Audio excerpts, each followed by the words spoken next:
So hello and welcome to the channel, welcome to Assetto Corsa Competizione and welcome to the first PC version of the game on my channel. We're going to be looking at the new laptop that I'm running. Maybe it's not the best of options when it comes to this game, but it is definitely an option.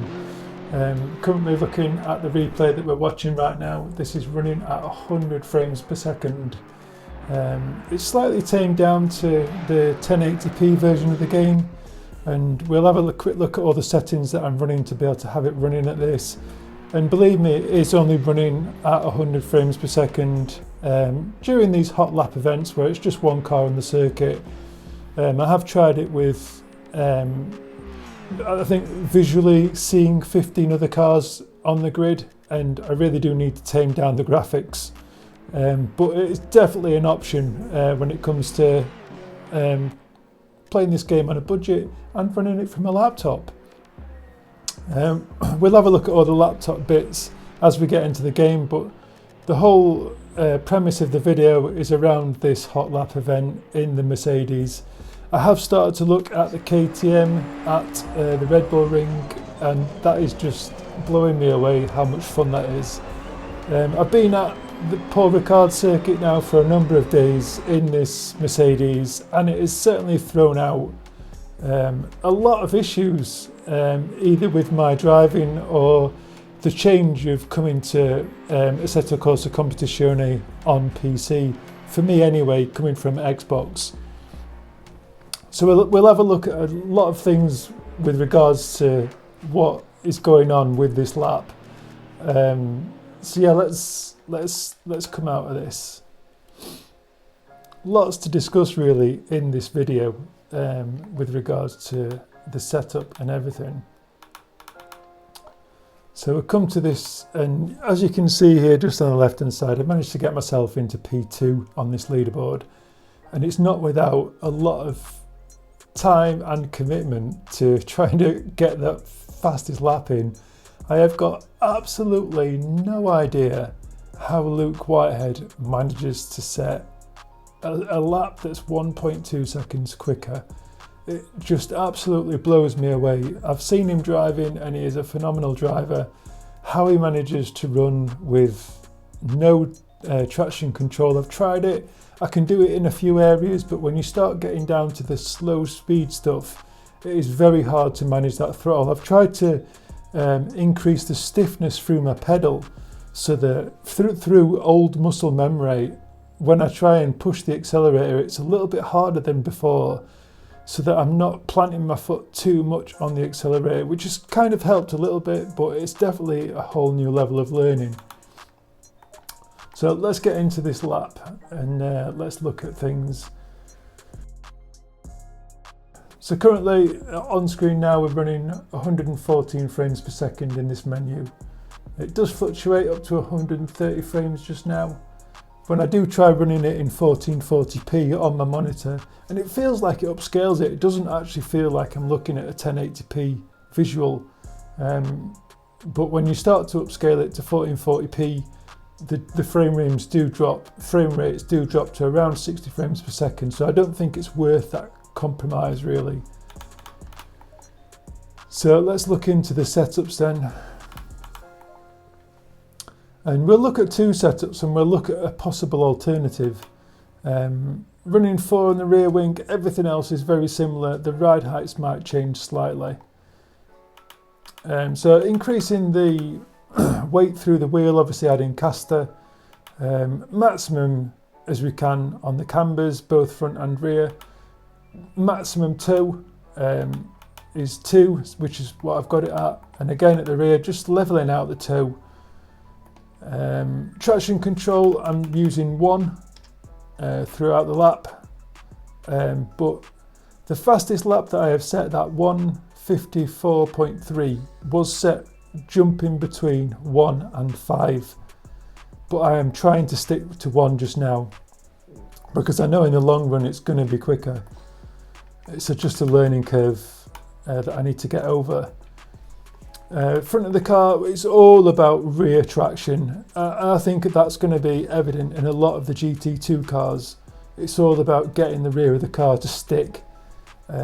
Obviously maximum brake power. The brake balance varies for me. I can go from 64.3 all the way down to 62.5-ish. So it really does depend on how you manage rotating the car and the brake pedal. Steering ratio, again, I've fluctuated between 15 and 16. 16 for me feels like I can kind of be a little bit more accurate with my steering inputs, but at the same time, when the car does want to slide, and it does want to slide, you've got to be really quick with your hands. So for this, I'm going to drop to 15 on the steering ratio. Again, it can reduce a little bit of the understeer effects of the car because you're kind of adding a little bit more steering rotation into the wheel. Wheel rates, obviously we can't do anything with the bump stops, we can't change any of this, but this is the only change. We've got 2 clicks on the front, and again, I don't think understeer is massively what we're struggling with in the car. It's all about rear grip. Again, maybe there's a little bit of throttle understeer, which could probably, I think, having the preload at its maximum gives us stability coming into the corners, and it also gives us a little bit more rotation on a corner exit, which I think it does suffer with in a few areas, especially probably the high speed right-hander at the end of the long straight. Again, just softening out the rebound at the rear. You could probably add this all the way back up to just running that meta setup really at the minute. You can't really add anything on the fast bump. You can add bump, but you can't have anything on the fast bump. And this is like the biggest page really. It's understanding what we can do with this figure here and this figure here to try and get more rear grip. But let's turn a few laps. Let's see what we can do with what we've got it set on. Obviously you can see the fastest lap I've been able to put in, but just trying to give you a few pointers really around the lap. I'd love to see Luke dissect this lap, to be honest, because I just don't know how he manages another second. Green light, give it all you can. So I'm going to bring up this on the left hand side. It's good to see the LCD working with on my Fanatec wheel, something that you don't get on Xbox. So get the car as straight as we can and just plant that accelerator. I'll start slowing things down a bit as we reach them. So we're going to be flat out here. We're going to brake in a straight line from this curb here, trying to get the car slowed down and just holding third gear as we slide through here, clipping some of this apex, and then just wanting to take some of this curb here. It's going to run all the way out wide here and then accelerating off. Trying to get the car nice and straight in this braking phase, using as much of this circuit as we can, down into third gear, probably down into second just as we come through here, and a little flick to use all this inside curb in second gear, a little bit of acceleration.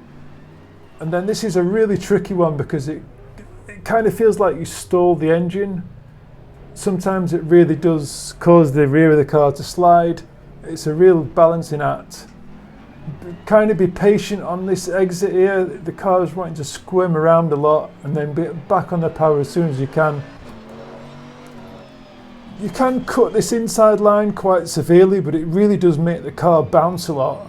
I try and get a smoother line through there, and then obviously just fast forward down this massive long straight all the way up to 230 kilometers an hour before we change gear, and then up to 270 in fifth gear before we change again. Bringing the car across to the left hand side of the circuit then. Obviously there's lots of marbles on this blue stuff, so just at the last minute we're going to cut across, braking at the 100-yard board, just a tiny stab of brake, one gear shift down into fifth gear. Don't cut too much or you get a track limits penalty, but the car's going to run really wide, flat on the power.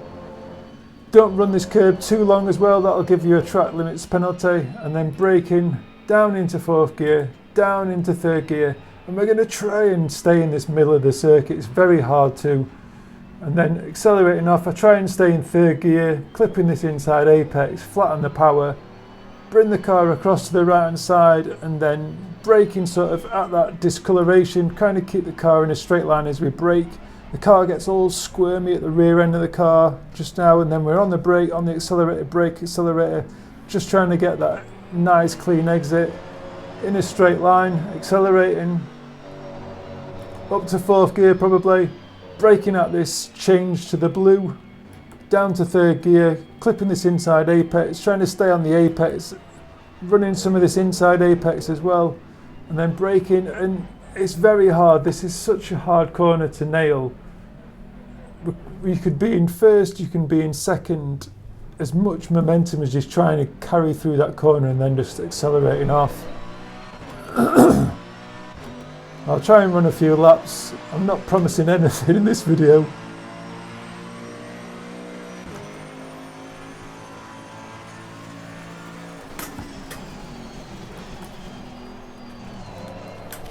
Again, you can see all out of shape.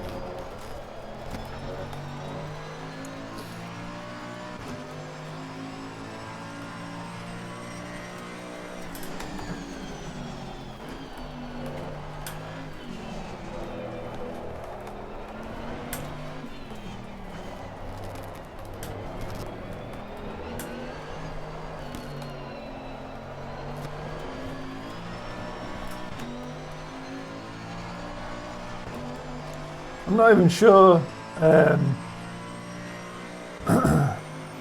16 on the steering ratio is probably better for me. It just feels very twitchy, but again, first laps of the day, cut yourself some slack. Let's just run a few laps.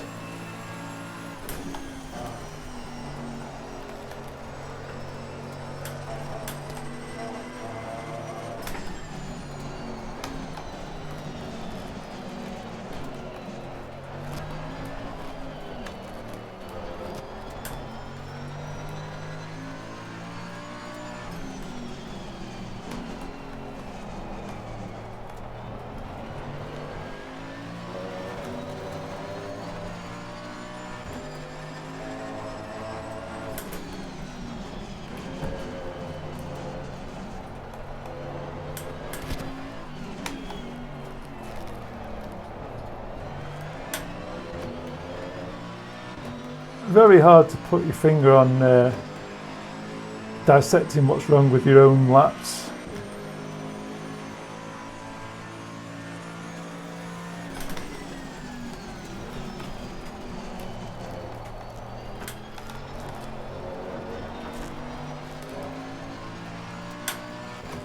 That felt much better through turn 1 and 2.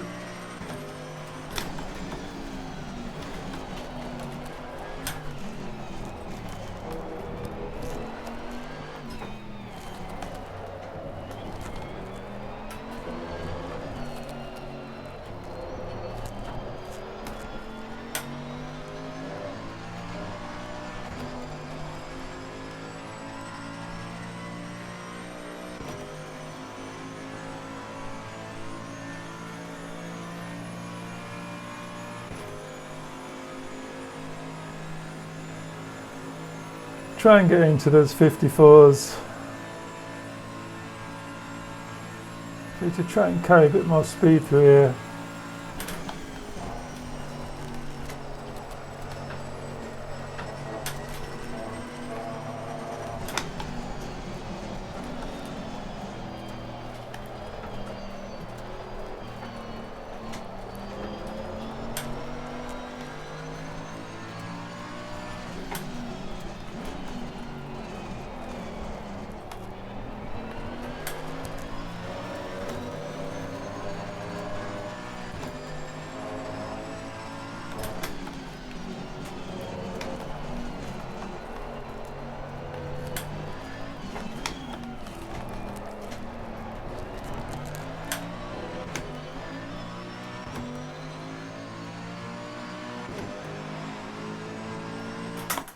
So a very close 54. let's just have a quick look at a very quick adjustment to the aero. If you're wanting to run all that rear wing, it does add, that's the only thing you need to change for this on the rear wing. Let's just return to that as well. I feel like 16 works better for me.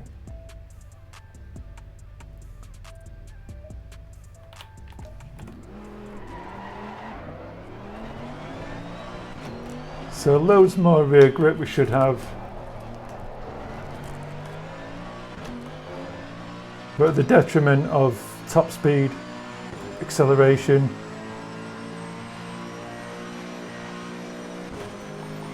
So I'll try going to TC2.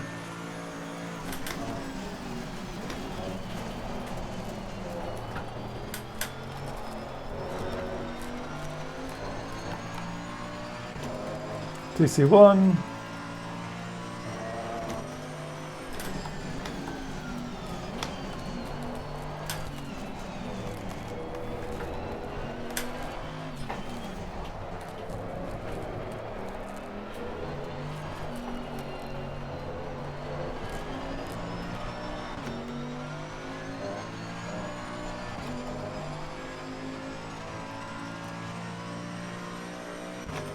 I'd love to at least put a 154 in this video.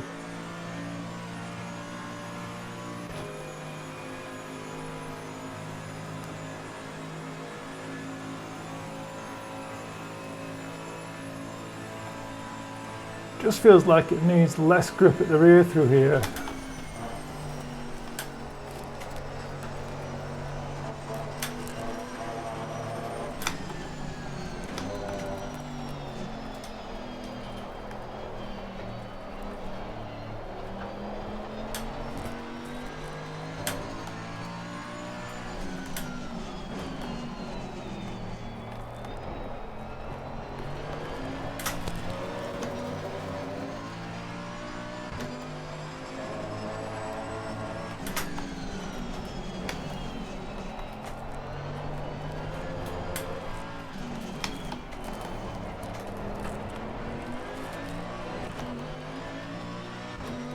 There we go, finally.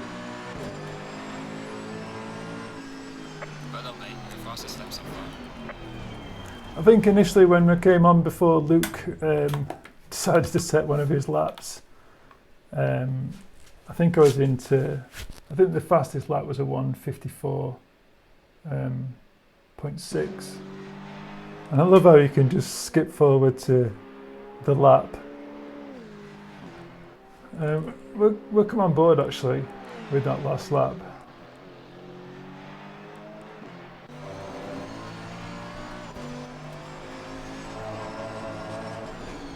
So you can see the inputs.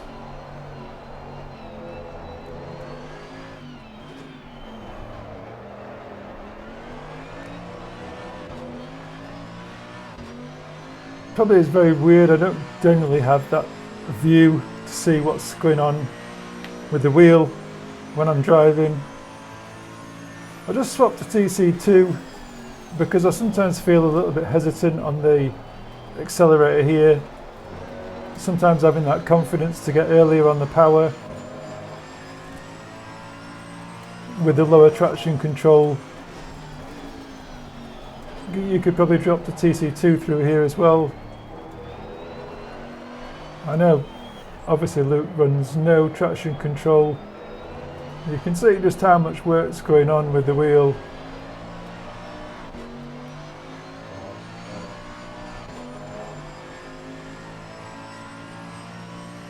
But really I'm enjoying the KTM at the Red Bull Ring, hoping to drop that setup sometime soon as well.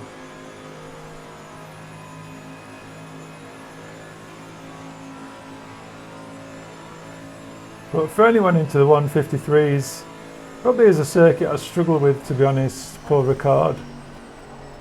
But it just feels like the rear end could be a little bit looser through there. The front end needs a little bit more grip to get that rotation. Again here we're losing a lot of understeer Just using the throttle to get the car to rotate and the brake.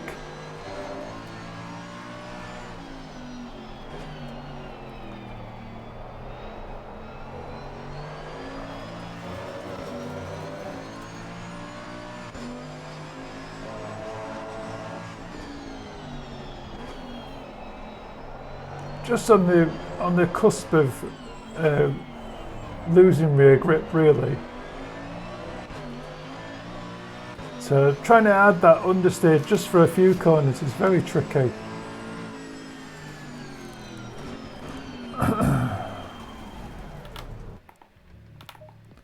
So quickly look over that setup.